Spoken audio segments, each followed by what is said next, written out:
गरीब बेटी का महलों का ससुराल।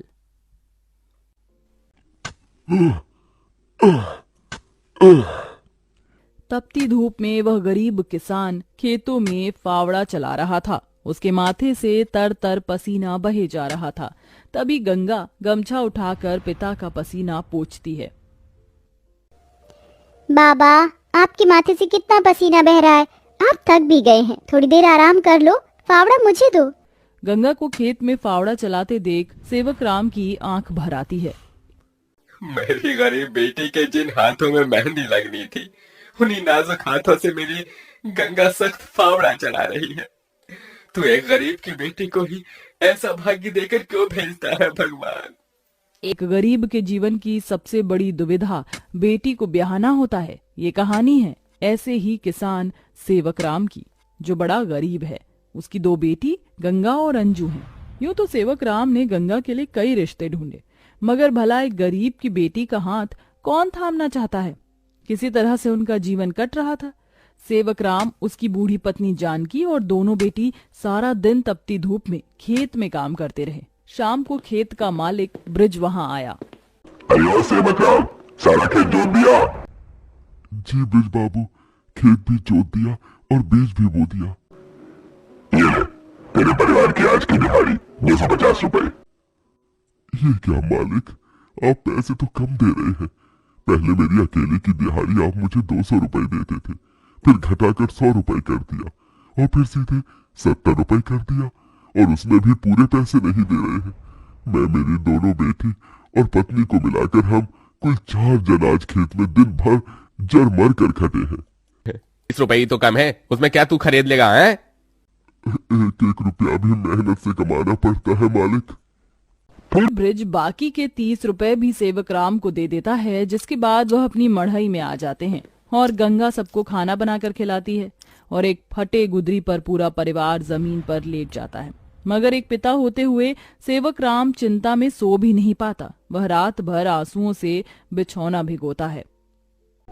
जी, आप अभी तक जाग रही हैं? जिसके घर में जवान बेटी ब्याहने को हो, वो कैसे सोए? जाने मेरी गरीब बेटी के भाग्य में क्या लिखा है। भगवान ने सभी के घर आंगन में भाग्य जाग रहे हैं, मगर मेरी मढ़ई के आंगन में मंडप कब बनेगा? जी, तुम चिंता मत करो, भगवान ने कहीं न कहीं जोड़ी बनाई होगी। सेवक राम का यही दुख कम न था। अभी तो और भी कठिनाई आने को थी। अगले दिन जब चारों खेत में पहुंचे कि तभी। क्यों रे सेवक, कल तू 30 रुपए के लिए पाठ पढ़ा रहा था, अब क्या करेगा? क्योंकि ये सारी की सारी जमीन तो पृथ्वीराज जी ने खरीद ली। तभी अंजू ने गंगा से कहा, दीदी, अब हम क्या खाएंगे? खेत बोकर ही तो थोड़े बहुत पैसे मिलते थे। सेवक राम अपने परिवार को लेकर लौट आया। वह दिन रात चिंता में गलने लगा। ऐसे घर कैसे चलेगा प्रभु? कैसे होगी गंगा की शादी? और शादी नहीं हुई तो लोग मेरी गंगा को जाने क्या क्या नाम देंगे, क्या क्या ठहराएंगे जानकी। मैं काम ढूंढने जा रहा हूँ। बाबा, मैं भी आपके संग चलूंगी। दोनों काम ढूंढते एक बड़े से मिल में आए, जहां शिव नाम का एक नौजवान गरीब मजदूर भी काम कर रहा था। जहां मजदूर राशन की बोरी भरी मालगाड़ी खींच रहे। सेवक राम ने काम मांगा, दोनों को काम मिल गया। गंगा अपने पिता की बराबरी में काम करती। तपती धूप से अक्सर उसके पांव और हाथ में मालगाड़ी खींचने से छाले से पड़ जाते, तो वहीं घर आकर वह अपनी माँ का हाथ बटाती। आप ही अपनी चक्की पीसती, कड़ी धूप में सड़कों से गोबर बीन कर लाती, उपले बनाती। एक दिन मालगाड़ी खींचते वक्त शिव उसकी मदद करता है। काका, क्या मैं आप दोनों के साथ खाना खा सकता हूँ? बड़ी भूख लगी है और मैं खाना भी नहीं लाया। हाँ बेटा, आओ ना। ये कहते हुए गरीब गंगा अपने प्याज और रोटी में से उसे भी देती है और हिचक से भर कर कहती है, माफ कीजिएगा, आपको खिलाने के लिए हमारे पास कोई पूरी पकवान तो नहीं है। जो है यही खा लीजिए। शिव वह रूखा सूखा भी हंसकर खाने लगा।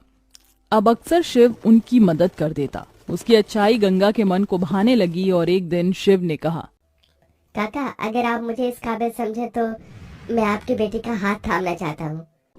बेटा, मेरी गरीब बेटी को तुम जैसा मेहनती जीवन साथी मिलेगा, मुझे तो पसंद हो बेटा। गरीब सेवक राम की दिली इच्छा तो थी कि गंगा को बड़ा और अच्छा घर द्वार मिले, मगर उसके मन में शिव को लेकर भी एक संतोष था। मगर सेवक राम ने जो कभी सोचा भी नहीं था, अगले दिन वो हुआ। कई बड़ी गाड़ियां लाइन से उसके चौखट पर आईं और शगुन से भरी थालियों के साथ शिव अपने परिवार के संग उनके घर आया। उनके महंगे कपड़े लत्ते देख एकदम महलों में रहने वालों से थे। शिव के संग उसके माता पिता पृथ्वीराज, वसुंधरा और बहन योगिता थी। अंजू ने उन्हें देख तपाक से बोला, अरे बाप रे, ये तो राजा महाराजा से लगते हैं। अजी आपने तो कहा था शिव गरीब घर का लड़का है। शिव बेटा, ये सब क्या है? यही मेरी सच्चाई है काका। माफ कीजिएगा, मैं मजदूर या गरीब नहीं था, बल्कि महलों का बेटा हूँ। मगर मुझे एक ऐसा जीवन साथी की खोज थी जो मेरा धन दौलत देखकर मुझे न अपनाए, इसलिए मैं उसे ही ढूंढने के लिए ये जीवन जी रहा था। जिसने मुझे मेरी गरीबी के संग स्वीकारा वो गंगा थी, इसलिए मेरे महलों की दुल्हन गंगा होगी। गंगा बनोगी मेरे महलों की बहू और मेरे बेटे की दुल्हन। अपनी गरीब बेटी के लिए महलों से आया रिश्ता देखकर सेवक राम बड़ा रोया। भगवान, तूने मेरी फटी झोली में इतनी खुशियां डाल दी। मेरी बेटी महलों की दुल्हन बनेगी। हर बाप चाहता है कि वो अपनी बेटी का हाथ जिसके हाथ में दे वो उसे रानी बनाकर रखे, और मेरी बेटी सचमुच में महलों की रानी बनेगी। समझे जी, मंगनी कर ले। मगर इतनी छोटी सी मढ़ई में सब कैसे होगा?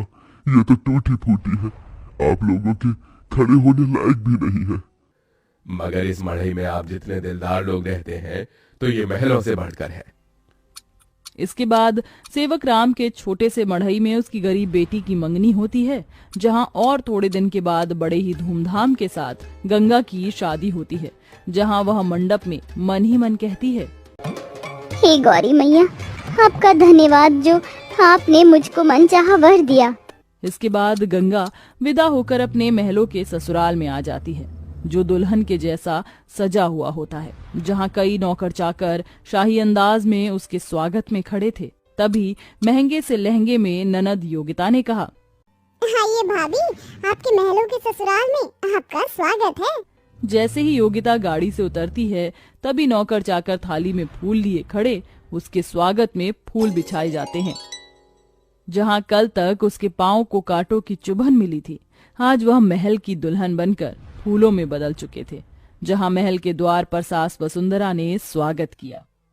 आओ हमारे महलों की दुल्हन, तुम्हारा स्वागत है। इस सोने की कलश को अपने दाहिने पांव से गिराकर अंदर आ जाओ। जी माँ। गंगा ने कलश गिराकर स्वागत किया। तभी ससुराल वालों ने उसे अनेकों तोहफे दिए। गंगा बहू, ये हार पिछले कई पुश्तों से हमारे महल में चला आ रहा है, अब तुम इसकी हकदार हो। भाभी, ये तोहफा मेरी तरफ से और ये तोहफा मेरी ओर से बहू। गीता दे रही हूँ, मैं जानती हूँ तुम इस महल का मान बढ़ाओगी। गंगा ने गीता को माथे से लगाया और फिर सास ससुर का आशीर्वाद लिया। माँ जी, बाबूजी मुझे आशीर्वाद दीजिए ताकि मैं इस महल का मान निभा सकूं। सदा सुहागन रहो, जुग जुग जीती रहो। फिर गंगा विदाई में दिए अपनी गठरी को संग लिए शिव के साथ कमरे में आ गई, जहाँ आलीशान बड़ा कमरा, ऐशो मखमल का बिछौना, उनकी आंखें देखती रह गईं। कैसा लग रहा है महलों के ससुराल में आकर? खुशी से गंगा की आंखें भर आईं। उसने कहा, यकीन नहीं होता, भगवान ने एक बार में ही इतनी खुशी दे दी। शिव, सब एक सपने जैसा लग रहा है। अब यही तुम्हारी दुनिया है।